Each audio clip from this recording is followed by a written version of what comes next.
Marketplace Morning Report from APM, American Public Media. On the next Electro Lounge, Saturday at 10 p.m., we take you away from the real world and let you get lost in the music. I'm David Luckin. Join me at 10 Saturday night for the Electro Lounge, only on WJCT News 89.9. The North Florida TPO is committed to shaping our transportation future. We're focused on planning, funding, clean fuels, and new technologies for a vibrant, connected community. Learn more at northfloridatpo.com. Baptist Health is a proud supporter of First Coast Connect. Baptist Health, committed to building a healthier community for all of us. More info at 202-4YOU or baptistjacks.com. This is WJCT News 89.9 Jacksonville. Up next, national and local news from NPR and the WJCT News team.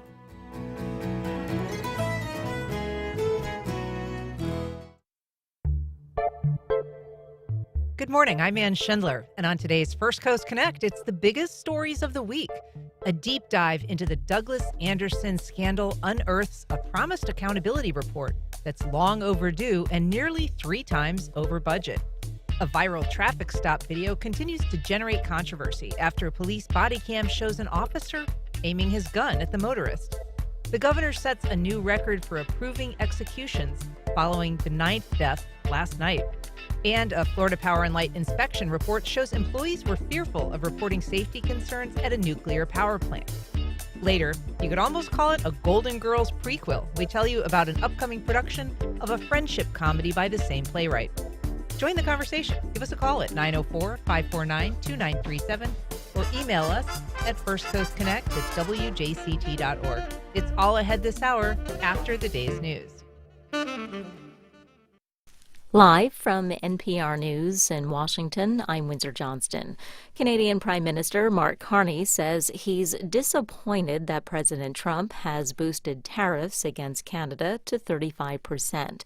Dan Karpinchuk reports Carney also says his government remains committed to the existing Canada-U.S.-Mexico agreement. Carney says the USMCA is the world's second-largest free trade agreement, and under it, the average U.S. tariff on Canadian products remains one of its lowest for all trading partners.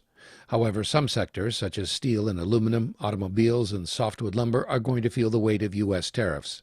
Carney says Ottawa has made historic investments into border security and the fight against fentanyl. President Trump, in boosting tariffs, had given as a reason Canada's lack of cooperation in stemming the drug from coming across the border. Meanwhile, Commerce Secretary Howard Lutnick said Trump could reconsider the tariffs if Carney turns on the charm and backs off from retaliation. For NPR News, I'm Dan Karpinchuk in Toronto. President Trump's Middle East envoy, Steve Witkoff, and U.S. Ambassador to Israel, Mike Huckabee, are in Gaza today. They're visiting a U.S. and Israeli-backed food distribution site as international outrage grows over reports of starvation there. NPR's Eleanor Beardsley reports Israel denies the claims, calling them exaggerated. The government continues to deny their starvation, calling it an international propaganda campaign against Israel. And the Israeli population, the majority, doesn't really think there's real famine either. People still talk about Hamas stealing the aid.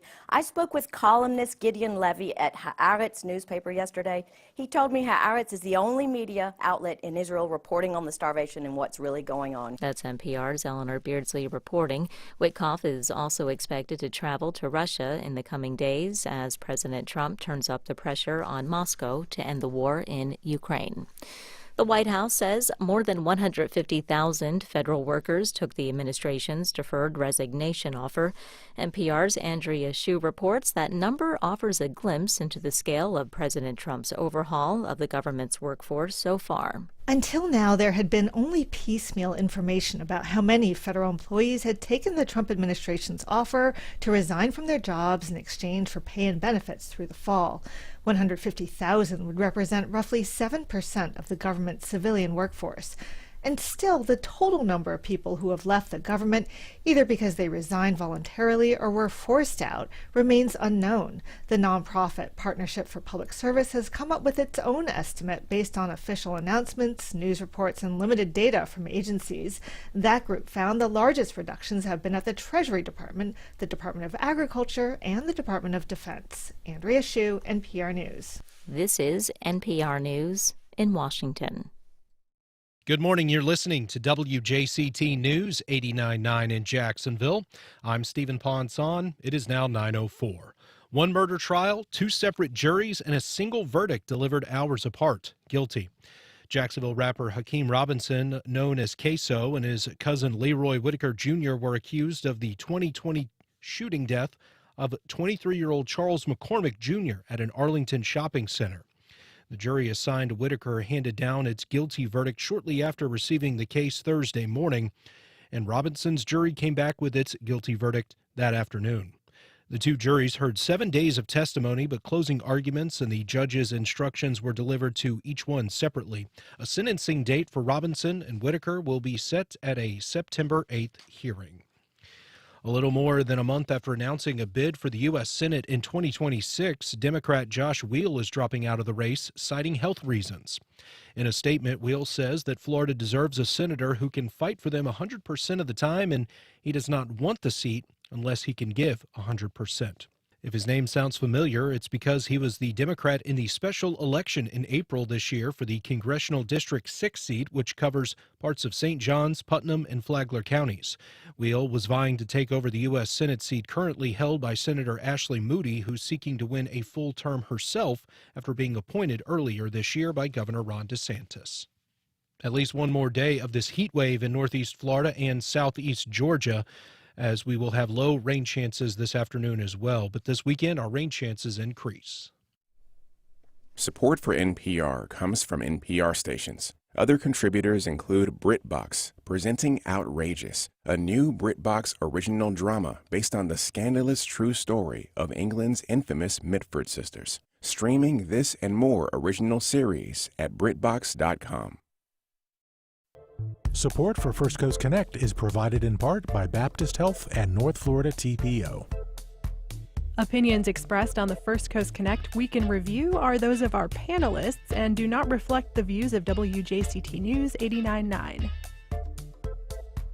Good morning. I'm Ann Schindler, and it's Friday, which means it's time for our First Coast Week in Review. Among our topics today, a new investigation into the troubles at Douglas Anderson discovered a long-promised report was buried despite promises of public accountability. A reporter's analysis shows the ticket issued in a controversial traffic stop is extremely rare, but predominantly issued to black drivers. Last night's execution maintains the governor's record-setting pace on death row, and nuclear safety may have suffered as FPL employees feared retaliation, according to a new report. To talk about all that and more, I am joined by Sylvia Perry, editor of the Jacksonville Free Press. Good morning, Sylvia. Good morning. Nate Monroe, executive editor of the Tributary. Good morning, Nate. Good morning, Ann. Megan Mallicoat, education reporter at Jacksonville Today. Hey, Megan. Good morning, Ann. And Nikisha Williams, producer of the Black and Published podcast, and most recently, author of The Seven Daughters of Dupree. Hey, Nikisha. Hey, good morning. Good morning. So, Megan, I want to start with you. You published a 4-part investigation into what happened at Douglas Anderson School of the Arts and why. And all segments of that are currently on the Jacksonville Today website. We previewed this series on the Monday program, but I want to get to a bombshell that you sort of found in the segment that was just published yesterday. Before we get there, just briefly, reaction to the story. What are you hearing from people? What are you hearing from victims? Honestly, the reaction's been very positive. I've heard from many victims, even some that hadn't come forward prior, to say that they feel heard and they feel that this story that has followed them, throughout their lives has been told in an accurate, real way that people can understand if that wasn't their lived experience now. And I guess one of the benefits of this story is just kind of putting all of these reports in a comprehensive one place. This has been reported piecemeal over years. Yeah, I agree that it's can be hard to trace something that happens over such a long period, and so we've worked pretty hard to connect all of the dots in a succinct way. Yeah. Okay. So that's your investigation. I want to talk about a different investigation, and it's the one that you found during your reporting. So, for people who may not remember, there was a promised report after the arrest of Jeffrey Clayton. He was, the first of several teachers involved in these to be publicly sort of outed in this discussion of lewd conduct. He's in prison now. Right. And the Duval County School Board said, we want to get to the bottom of this, and we're going to hire an outside investigator. That's right. And it was about a month after his arrest when the community was very, very loudly calling for answers to the question of what happened. How does a school get to the point where this can, we can see this kind of arrest happen?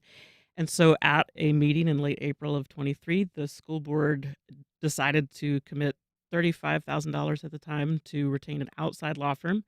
And the city of Jacksonville attorney who presented the plan publicly there in the meeting said it would be a very transparent endeavor, that there was some benefit to using an outside firm rather than their own internal general counsel, but that after the investigation was complete, it would be released to the public and help bring understanding and closure to the victims.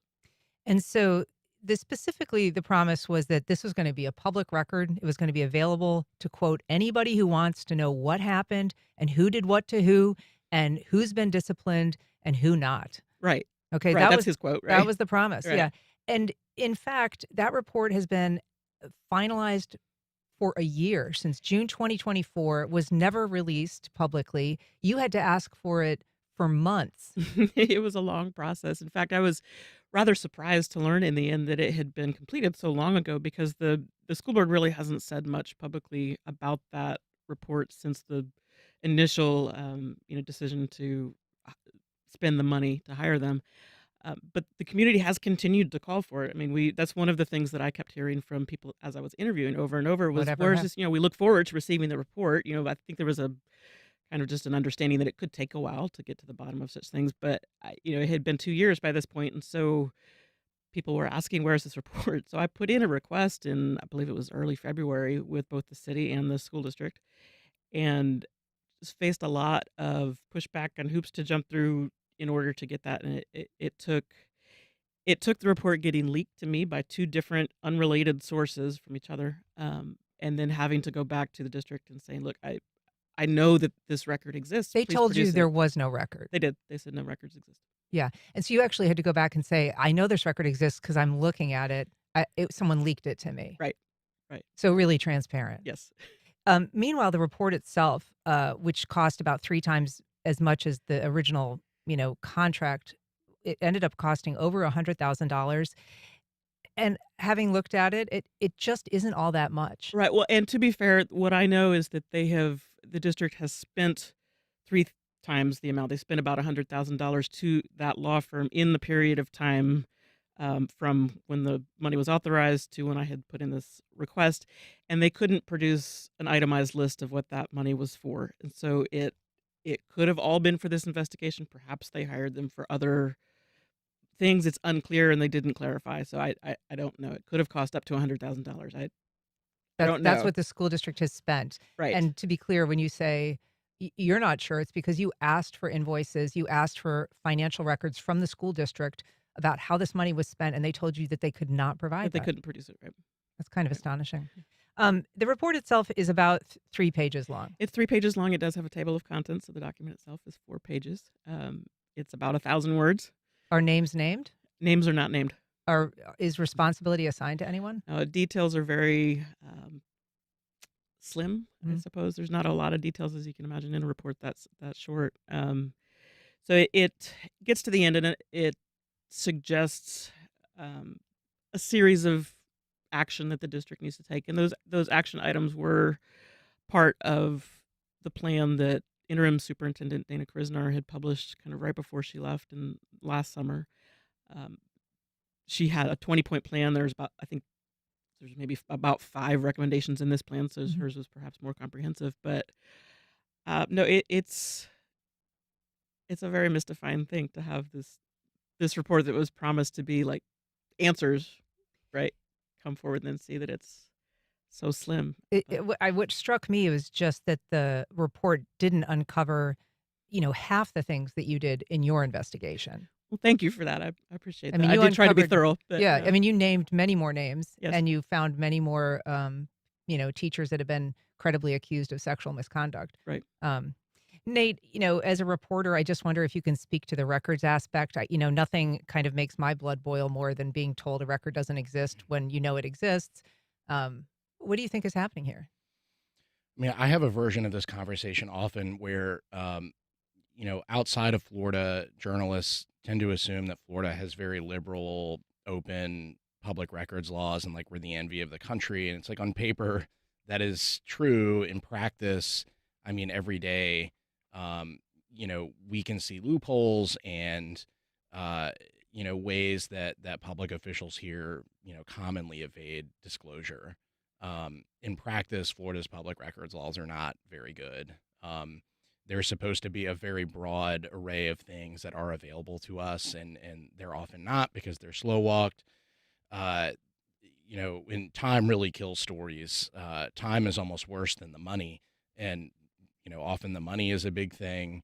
And then sometimes I there are some public agencies in Florida who represent that they have given us the full kind of universe of records we've asked for, and I'm just not sure that that's true. And there are some agencies whose representations I don't trust.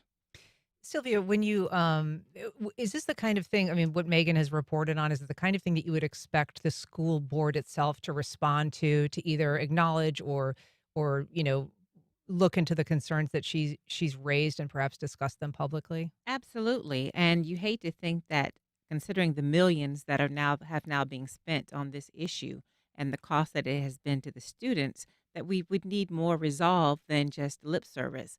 I mean, you spend that type of money and you get a 4-page report in 1,000 words with no results. In the meantime, you have millions paid out to students. It's turned into what is perceivably a pedophile playground. And this is an institution that has created Broadway players. I mean, the Emmy award-winning actors, etc. So it's the students who lose. Yeah, and Nikisha, that is a point that emerged in this reporting, is just teachers and students that really want to get back to being well known for the great things that they do, as opposed to the bad things that have happened there. And I think that's the saddest thing about this story, is that everyone knows the caliber and quality of talent that attends Douglas Anderson high school. They know what those students are capable of and what they will go on to do in the arts, whether they are in the literature program, the dance program, the theater program, singing, voice, visual arts, whatever it is. Those students are well primed for success. And yet, this shadow of sexual abuse, assault, harassment, inappropriate relationships, the misconduct hangs over that campus. And every time that they seem to be moving on, something happens again. And so I know in your reporting you looked at, what's the culture? Is this a culture specifically at DA? What is it like across the district and everywhere else? And DA was not an outlier, so it doesn't make it special, but it seems to keep happening. And some people may say it's because art students are different. They have such close relationships. They're in a professional environment, and so those relationships can get crossed. And so here, the onus really is on the administration of the school and on the district to realize that when you bring in educators at an art school, no matter how close they may get to their students because they are preparing them for professional careers in the arts, that those lines and those boundaries should not be crossed, just as we saw in the arts in different industries, whether it's Hollywood or the recording industry and whatever, that when those lines are blurred and crossed, that there are consequences. And so we're seeing that on a much smaller scale here at DA. And it sucks for the students who are trying to get their education, learn and hone their craft, that they have to deal with this, not only just hanging over them, but for them who know some of the victims, who know some of the survivors and are trying to just go through their day. All right. If you're just joining us, I'm talking to Sylvia Perry, Nate Monroe, Megan Mallicoat, and Nikisha Williams about the week's headlines. You can join our conversation by giving us a call at 904-549-2937. You can email us at firstcoastconnect@wjct.org, or you can reach out on social media. We've got a call from Shirley in Arlington. Good morning, Shirley. Go ahead. Good morning. I just wanted to call and thank Ms. Mallicoat for the article. I believe that it gives such validation to all those students out there through all those years that kept going to administration saying things weren't right, and the administration just kind of turned their head and looked the other way.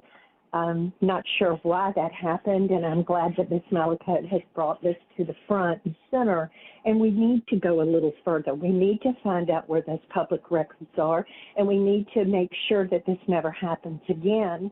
Also, I want to commend the new principal over at Douglas Anderson. It seems that he is opening lines of communication with the students and the parents on this sensitive subject so that possibly this won't happen again. And the young lady is right. These young people are so talented and so wonderful that it needs to be an even playing field, not who's going to play where at what time. My goddaughter went to Douglas Anderson during this time, and while she is very, very talented, she did not participate in any of this. And because of that, there were opportunities that she missed, and that should never be what happens at a school as wonderful as Douglas Anderson. Shirley, thank you very much for your comments. We also have a call from Roselle in Riverside. Go ahead, Roselle. Hi, thank you for taking my call. I appreciate all the fantastic pieces you've done about Douglas Anderson. I really think this is beating a dead horse. As I said, I get a little tired of it, perhaps because there's never been a closure on the whole subject. But I think we could find lots of things to say about every single school in the country. And, because Duval County and Jacksonville especially is so lacking in transparency, I understand the need for it. My son went 4 years to DA. He got a fantastic education in the piano program and went on for a full ride to UF. So, mom brag here. And I just think, we need to see more profiles about what happens at the school beyond all this, salacious shit. I mean, I think it's just, enough already, enough. And, maybe once a month profile a student, again. I love DA, so proud parent here. Thank you for your time. Thanks, Roselle. Appreciate your input. We also have a call from Nick in Arlington. Go ahead, Nick. Good morning, and thanks for taking my call. I'm actually an alum of DA. I graduated in 2002 alongside Shyla. So I wanted to call in and thank Megan for her series. It's been definitely eye-opening and a little heartbreaking. To the last caller, who is tired of hearing about Douglas Anderson, I think we all are. But one of my hopes is that this opens up the conversation to continue because, again, it's not just happening at Douglas Anderson. It's happening in all Duval County public schools. And I'm thankful that you guys are continuing this conversation today. I'm hoping that you guys will continue the conversation going forward with hopefully another full segment on the completed series. I'd also like to say that, if anyone feels any sort of way about the article, the district's response, or how complaints are being handled, the school board has public meetings the first Tuesday of every month. In fact, there's one coming up this August 5th at 6 p.m. You can register to speak until 6:30, and they give you 2 minutes to address the board directly. It's one thing to read and listen to the news, but showing up and lending your voice is how we make sure student safety stays front and center. So thanks again. Thanks, Nick. Appreciate your comments. I want to ask you about that, Megan. I mean, I know that you tried to, talk about this school's desire, the students' desire to move on and to not always be tethered to this, terrible chapter. Is additional reporting planned? I mean, you said that you've been contacted by people that previously hadn't come forward who say that they were victims. And what is your thought about Roselle's comment? Right. Well, I definitely don't disagree with the idea that we've had a lot of coverage about this, and to continue to talk about it can sometimes feel like beating a dead horse. I would point out that in this morning's newsletter coverage, we actually had a fantastic article about a DA grad who has written a play, and it's going to be starting here in Jacksonville soon, which we've we thought was a fantastically positive article as well. She was actually on the program yesterday too. There you if go. People want to listen back, so we are Yep. trying to profile where That's we right. can. But the reason why it is still news is because the issues have not been fully resolved, right? So it's the fact that these things happen at schools. I've told lots of people in this process is terrible and unfortunate, and my heart breaks for the victims. But the fact that it happens is not in and of itself news, because statistically you would expect it to happen at schools and everywhere else in society. However, what makes it news is the lack of a proper response. And in this case, we've also got the district, as you mentioned, spending a lot of money in an environment where money is, not Scarce. available. Yeah, it's scarce. So they've had about $2 million at least put out so far just in the last couple of years, or the last year, actually. For the legal settlement. For the legal settlements, for these civil complaints, from victims who say that Douglas Anderson didn't, or the district did not handle their experiences at Douglas Anderson properly.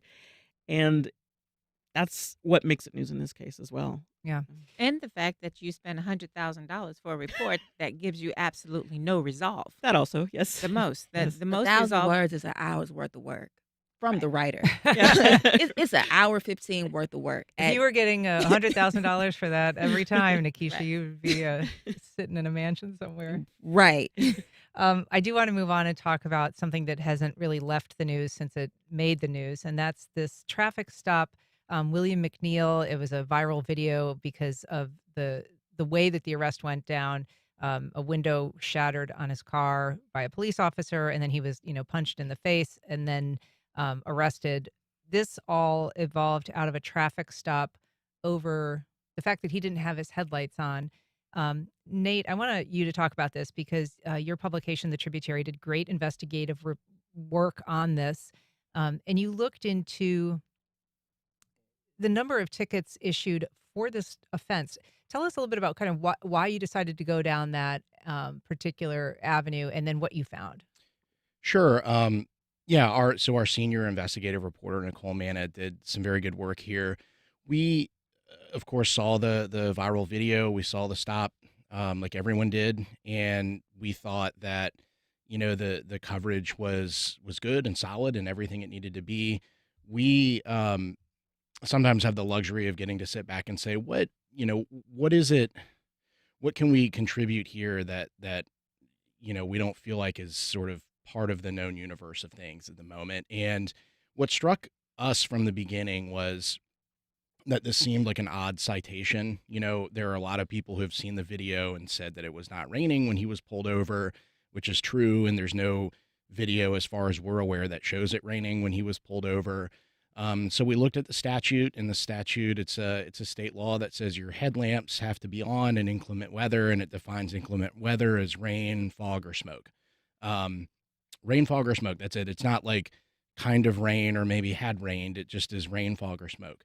And so we decided to poll. We kind of just picked a date and time and said, let's pick the last, 3 years of traffic data, see how cumbersome it's going to be to analyze that. And, we basically found that people are almost never pulled over for this. It's an incredibly rare citation. We found, I think JSO had issued like 78 total tickets for this offense that over the course of several years. Now, keep in mind, the denominator is quite large. We also pulled seatbelt data. That's like 20,000 over the same time period. TK Waters said on this show last week that they've had something like 38,000 traffic stops to date this year. So the denominator is in hundreds of thousands. So this is a very, very, very rare traffic stop. And we decided to look at the racial demographics. This stop had the hallmarks of a pretextual stop, and there are bodies of research on, the fact that minorities bear the brunt of these pretextual kind of police tactics. And we found that, sure enough, Black drivers are far overrepresented. Black drivers were cited like something like 63% of the time in that sample. One thing I want to say, and I've heard the sheriff mention this. I mean, that we should just say that relative to the population of is Jacksonville. about 30%. So it's, way, way overrepresented. Okay. And one point I do want to make, I've heard the sheriff address these statistics a couple of times now, and he has sort of said, well, you could pick any random statute, and maybe some people are overrepresented sometimes and not in others. And I was going to say, we didn't pick the statute. JSO did. We took the citation that was on the stop and on the police report and looked it up. And so I do just want to make that point clear. Yeah, and that's great reporting. And Sylvia, there was another element to this news story this week, which was another press conference held by William McNeil's attorneys. And this was to kind of further their determination to file a lawsuit in this case, but they also introduced what they said was a new piece of information, which was a still that was taken from the police body cam video that appears to show an officer on the scene aiming a weapon at William McNeil. And, that was something that was on the body cam that was released by JSO, but previously hadn't really been discussed. And the attorneys were making the case that it speaks to the level of threat that was, kind of aimed literally at this motorist. Absolutely. Not only level of threat, but level of perceived threat. And this is not a black and white issue. It's a blue issue. It has continued to be systemically happening in Jacksonville. And I hate to just sigh. One more time, just one more time. Mr. McNeil, as opposed to the traffic stop, he fit the bill of being racially profiled. And this is something that is not systemic to Jacksonville. It's a police thing to stop a young black male. I need a reason. What's the reason now? Well, it happened to be the headlights. The headlights. So he's in this car. Again, they have trained to act in certain protocols. African American communities are training their young black men to happen to fault and in certain situations react in protocols, which is the talk. When you're in a car, if you go to Chat GPT and Google or Google and say the talk for young black men, it will tell you when stopped by the police, raise your hand in the air and be quiet, which is what he did. And this is the result. And after an extreme perceived threat of having a gun pointed at your head, what else is he supposed to do? Nikisha, I'm curious. I mean, in terms of the work that Nate's team did, that is something that speaks to the issue of pretextual stops. It's something that, has been, as he said, looked at in other contexts. Seatbelt stops, although there were 20,000 compared to just 78, often associated with that too. And then a few years ago, I know the Times Union did some great reporting on walking while black and finding that pedestrian citations for crossing or like jaywalking were also kind of predominantly going to young black men. So it is part of a narrative that people have expressed concern about. It's not just a narrative. It's the reality of living as a black person in Jacksonville, in Florida, and anywhere across this country. As Sylvia said, it's not just a JSO issue. It's a American issue.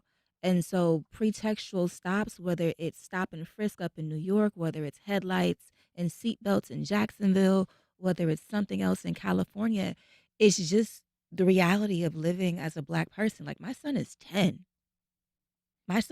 He's dark skinned just like me. And so in 6 years, when he starts driving, the conversations that me and his father will have to have with him about what he has to do to make sure that he gets home safely, I worry about every day, from the neighborhood that I live in, because I live in a suburb, and I think about Trayvon Martin all the time and my son's love for hoodies.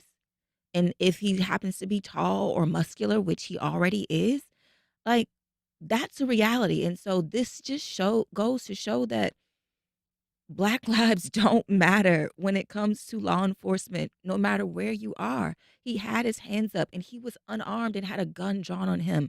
He was punched. He was pulled through a window. I have not watched the video, so I really don't know. I refuse to watch any more videos of Black people being assaulted or brutalized or killed by law enforcement in the name of safety, because who are you keeping safe when you have the gun? Yeah, he was pulled out the door, but the window was punched in, and he was kind of punched through the window. And I can understand not wanting With to his see. hands in the air. And of course, the sheriff department said they didn't receive a complaint until now. Otherwise, they would have investigated. But this young man had the wherewithal, learned through the quote unquote the talk, to record and get his game plan together along with a legal team. And they said federal litigation is pending. Nate.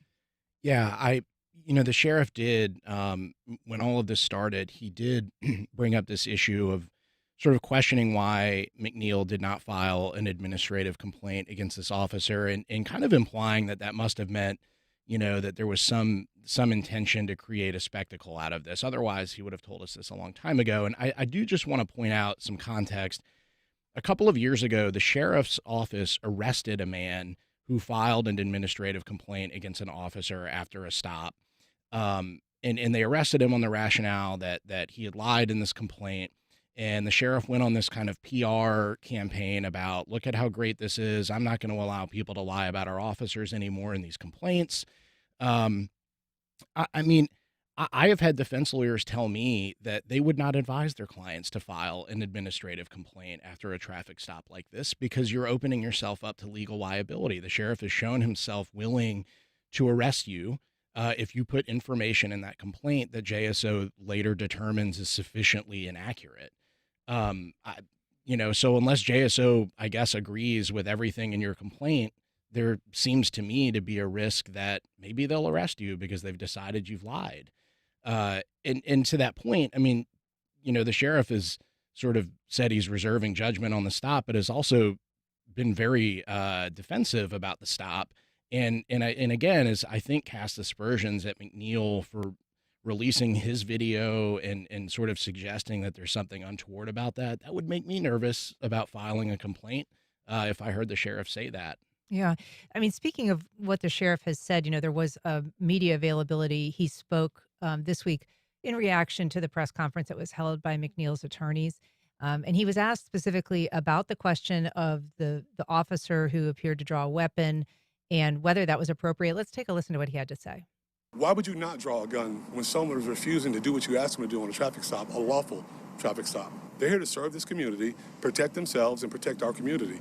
And if they feel like on a traffic stop or anything else for that matter, they need to draw their gun and utilize it, I'm not going to tell them when to do it and when not to do it.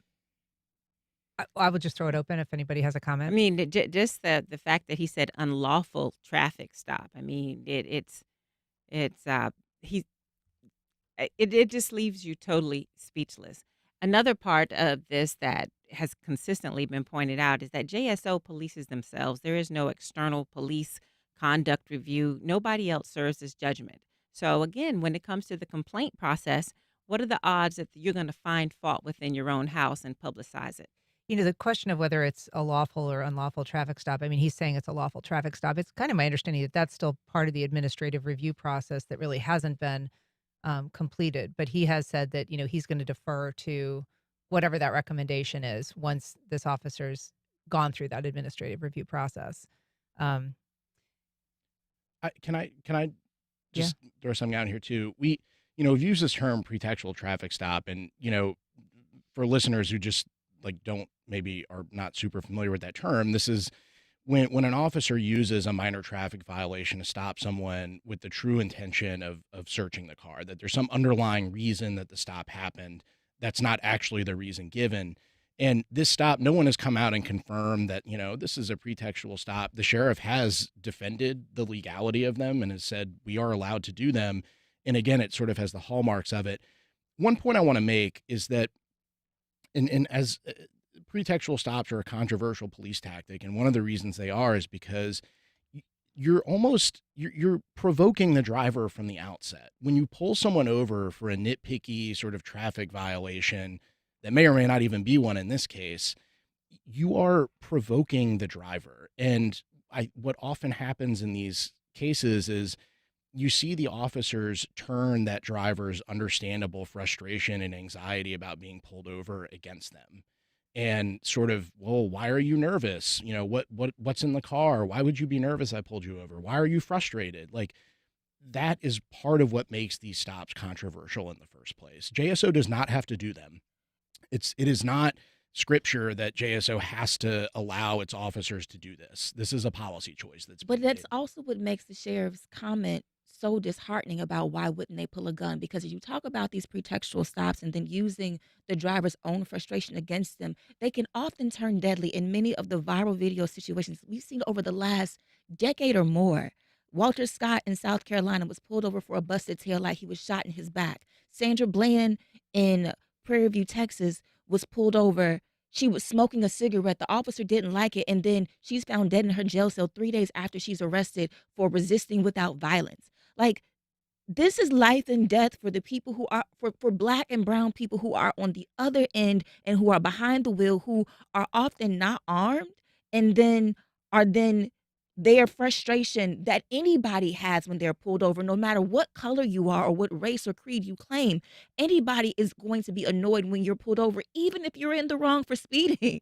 Like, you're still going to be frustrated about this. So then to weaponize that emotion against a driver who is already afraid of the man coming from behind them, pulling up with a gun and a taser, and all authority of the law and the city, because as you said, no one polices JSO, just like there are very, very rarely any other kind of oversight boards over any other police department in this country. They set their own budgets. They tell the mayor, this is what we need, this is what they want, what we want, and they get it.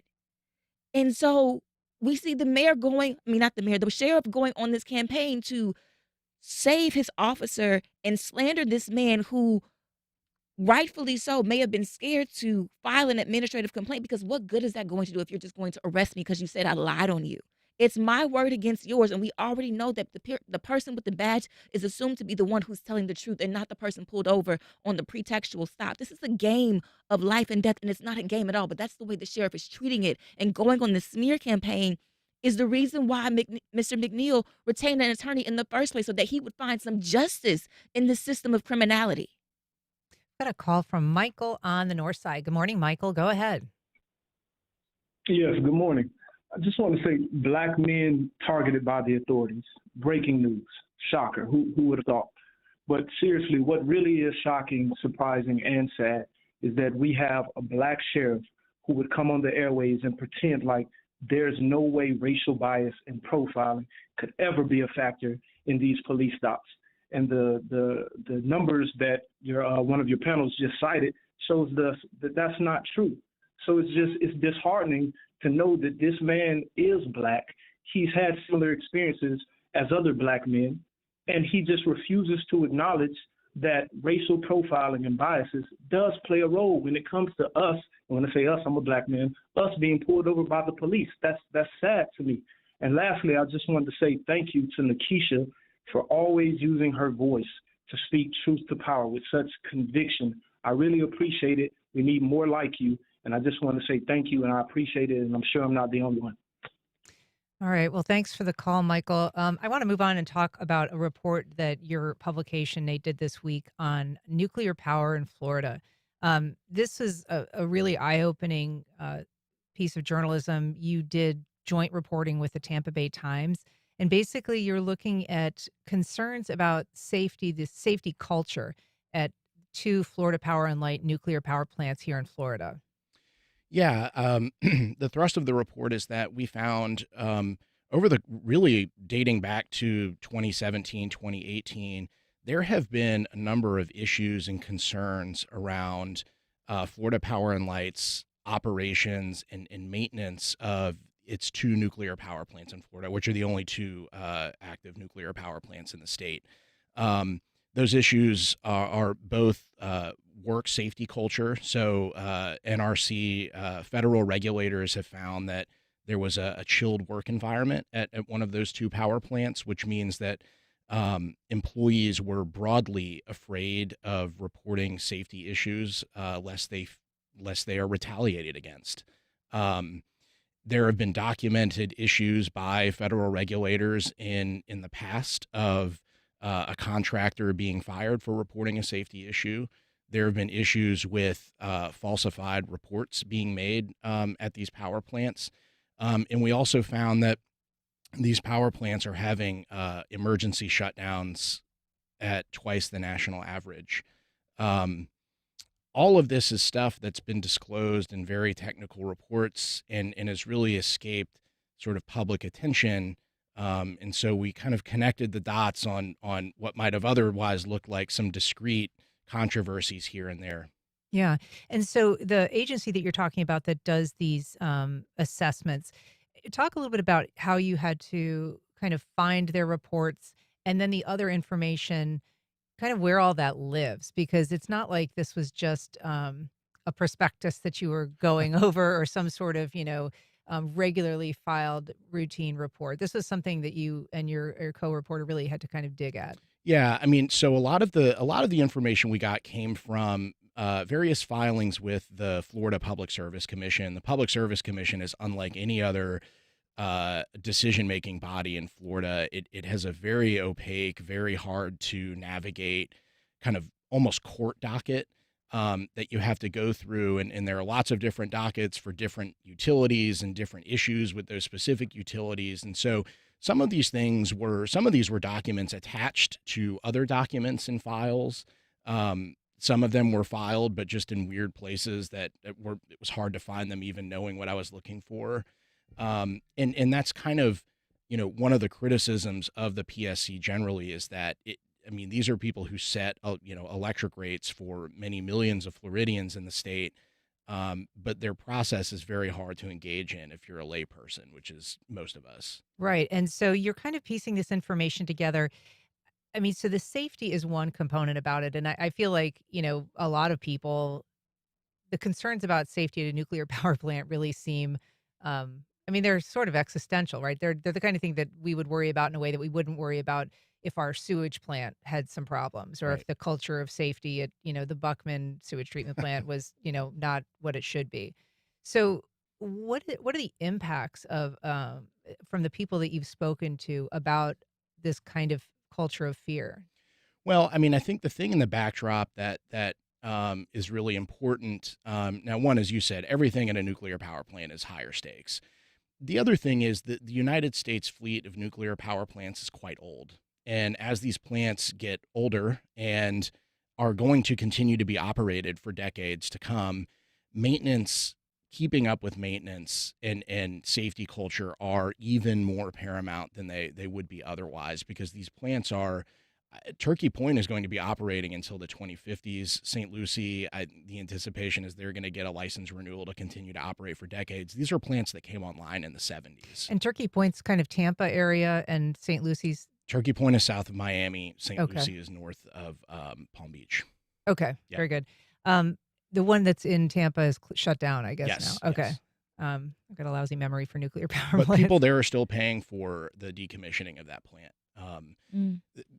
The other part of this is that nuclear power, when there is an emergency shutdown, whether it's just because safety culture is not right, that costs money. Usually when a plant has to get taken offline, it's more expensive for that utility to have to go buy power to replace the power that's not being generated by that plant. And so there's a financial component to this too. Well, and so one of the things that your report found was the actual number of complaints, which skyrocketed from 2023 to 2024, from 4 complaints about safety to 20.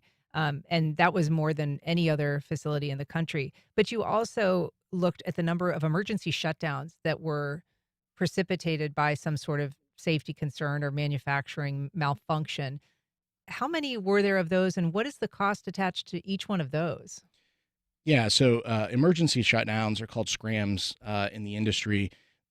Emergency shutdowns happen sometimes because of no one's fault. A lightning strike can cause an emergency shutdown to happen. Sometimes a very minor part might trip and it causes an emergency shutdown. Again, that's probably a good thing, right, at a nuclear power plant. So in and of themselves, they're not necessarily issues of great concern. When they are a concern is when they're happening at a level that is unusual. And what has been the case with these 2 power plants is that they have had an unusually high number of shutdowns in the past several years that has caught people's attention.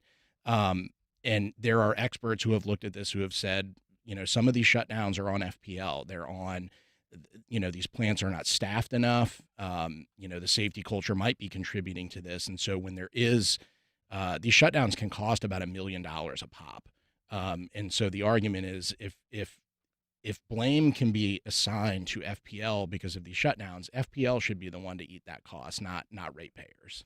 And so, I mean, we should say that FP&L has defended their safety culture. They have Yes. said that they have a green rating, which is the highest that there is, and also said that, they're obviously committed to maintaining a healthy safety culture there. Do you anticipate that this reporting is going to put any more light or heat on the rate hike that they're seeking?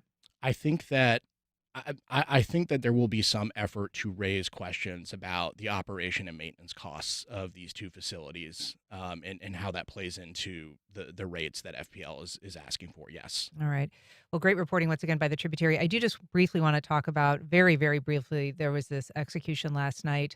This was a record-setting number for Florida, in the ninth this year. Sylvia, just briefly, are people in the state talking much about this pace that the governor has set?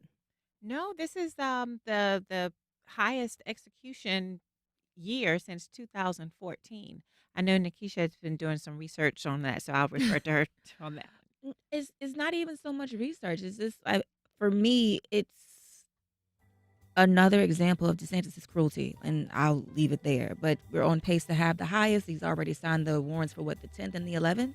All right, we're going to have to leave it there. Thank you all for being here. Really appreciate it. Up next, a story of friendship spanning 5 decades.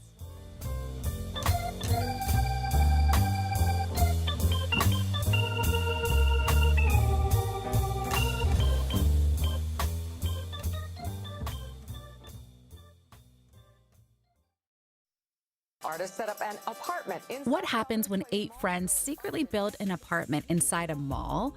Secret Mall Apartment is the wild, true story of defiance, creativity, and 2 tons of cinder block, told through footage they captured while living undetected in a Rhode Island mall for 4 years.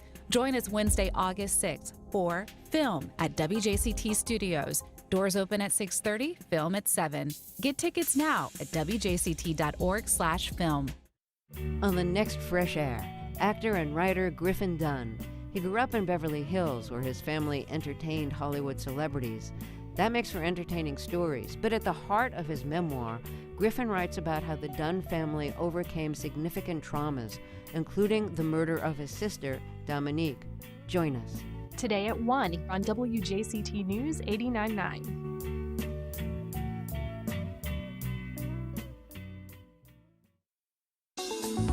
Brightline was the first private passenger train to open in more than a century, but since 2018, more than 180 people have died on its tracks. Killer Train, a new podcast from WLRN and the Miami Herald, asks why. Next time on the Florida Roundup, hear from reporters investigating the death toll. Email your questions and comments to radio@thefloridaroundup.org. Then join me, Matthew Petty, Friday from noon to 1. President Trump's tariff deadline arrives on the heels of a new deal with the EU. On the next Friday News Roundup, what does it all mean for you? Plus, the Epstein scandal continues to haunt the White House, the Democrats make plans to tackle low approval ratings, and the EPA moves to gut greenhouse gas regulations. It's all next time on 1A. Today, starting at 10 on WJCT News 89.9.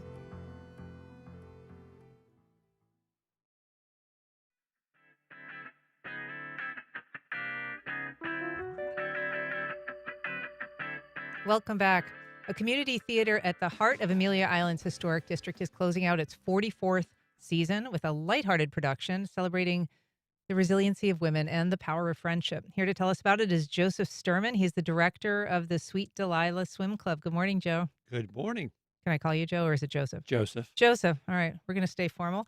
Also, welcome by Jamie Taylor. She's the actor playing Jerry Neal. Good morning, Jamie. Good morning. And Star Duvall, the actor playing Dinah Grayson in the production. Good morning. Good morning. So just I'll start with you. I thought it was very interesting, to find that the author of the Sweet Delilah Swim Club is also the same person behind the creation of the Golden Girls. And it seems to me like this could almost be like a prequel of sorts, just in terms of like following friends through the ages, because they really do kind of age up in this production. They do. They both start, the whole cast starts out at the age of 44, and by the time we're done, they're 77. Uh-huh. They've all taken different turns in life, but still, they remain friends to the very end. It's that true definition of friendship. Yeah. And what made you want to bring this to the stage? I think at the times right now, this is the kind of story that we need about love, about friendship, about connection, taking time for ourselves, taking time for others, and just that close connection that we Yeah. have with everybody. Yeah, so Jamie, you guys must have a very busy makeup crew to get you guys from, here to there. And I'm guessing too, the physicality of the performance must be challenging. How do you approach that? How do you embody sort of the aging process in this ongoing friendship? I think you really have to grab the character and get to know your character to be able to continue passing it through the rest of its life Mhm. and seeing how it feels and how it adjusts and how it grows throughout the process. And does your character change much from the beginning to the end? Yes, drastically. Yeah? hmm In a good way? Oh, it's a great way. Okay. But it's a challenge for some of it due to what happens, and I'm not going to ruin any surprises. Okay. But from the beginning, it's very different than what you actually would think it would be in a standard person. Yeah. Yeah. Star, your character is kind of an attorney and maybe a little bit cynical, the voice of, the naysayer sometimes in this production. Tell us a little bit about her. Yeah, it's funny. I keep telling Joseph and the cast that this is the role that I was born to play. There is a lot of Dinah in Star. Mhm. And it's just been great to be able to have that sarcasm, but she does it in such a loving way. hmm And have you found that being in an ensemble cast like this with these other characters has kind of built a relationship among you as well? Absolutely. I've actually only lived in the area for about a year, Oh. so I don't have a lot of friends in the area. But these girls, from the day we met, and just the lovingness, the openness, everybody willing to help has just formed really great friendships. Yeah. And Joseph, what is it that the theater, I mean, how does the community embrace the theater? What role does it play in the community there? Oh, it's absolutely wonderful. Amelia Island is just this quaint little town that everybody's so connected there. And with the theater being so close to that main area there of Center Street, a lot of people come to the theater, they park there, they walk down. I guess this is where the Shrimp Fest is every year as well. And it's become a vital part of what the community is all about. 44 years is kind of extraordinary. I mean, that's longer than the friendship depicted in this in this play. So when you talk to people about it, Jamie, what do you tell them to come and see? What's the selling point for the It's kind play? of funny because I look at it as kind of like a chick flick. It's all about women and their friendship and the development and problems. It's funny, it's moving, it's sad. It just has so many elements to it that it just is so enjoyable. Even to sit back and watch when I'm not on stage, which is not often, but to listen and what's going on. It really captures your heart. Yeah, I guess too. I mean, is it nostalgic in a way for friendships, perhaps pre-social, everything kind of on the phone all the time? Is that right, Star? Yeah, that's the funny thing about this play, and I think it's something that we had to get the concept of, was that this play starts in the late 90s, before cell phones, before social media, before you had all these ways of keeping up with everybody's life in real time. So this really is back to the days of when they had this one annual trip, which is when they caught up with everything going on. Right. So it sort of takes place in the Outer Banks. Well, I know that it'll be a dynamite production. I hope you all break a leg. It's called the Sweet Delilah Swim Club. It's performed at the Amelia Community Theater. It begins August 8th and it runs through the 23rd. And you can get information at ameliacommunitytheater.org. Thank you all so much for being here today. Really appreciate it. Thank Thank you so much, Ian. Appreciate it. All right. And thank you for listening. That's our program. If you have comments or suggestions, you can send either to First Coast Connect at WJCT.org. And if you missed anything, you can catch our rebroadcast at 8 o'clock tonight, or you can find our entire archive at WJCT.org or your favorite podcast platform. Our executive producer is David Luckin. Our producer is Stacey Bennett, and our director is Brady Coram. Our theme music is performed by Club de Belugas, and our interns are Camille Crawford and Lo Oliveri. Join us Monday when we talk to animal rescuers and advocates about the challenges and rewards of humane activism. I'm Ann Schindler. You've been listening. Connect is provided by Baptist Health and the North Florida TPO. The North Florida TPO is dedicated to transportation planning, funding, clean fuels, and new technologies for a vibrant, resilient, and connected region. More information available at northfloridatpo.com. Baptist Health is a proud supporter of First Coast Connect. Baptist Health, committed to building a healthier community for all of us. More info at 202-4YOU or baptistjacks.com. Terrell Hogan Law. I'm Wayne Hogan. When people are hurt through no fault of their own, finding the who, what, when, where, why, and how that led to the accident is critical to proving the truth. More at terrellhoganlaw.com. This is WJCT News 89.9 Jacksonville. Up next, national and local news from NPR and the WJCT News team.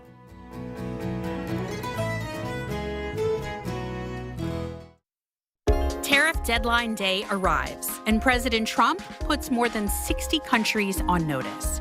From WAMU and NPR.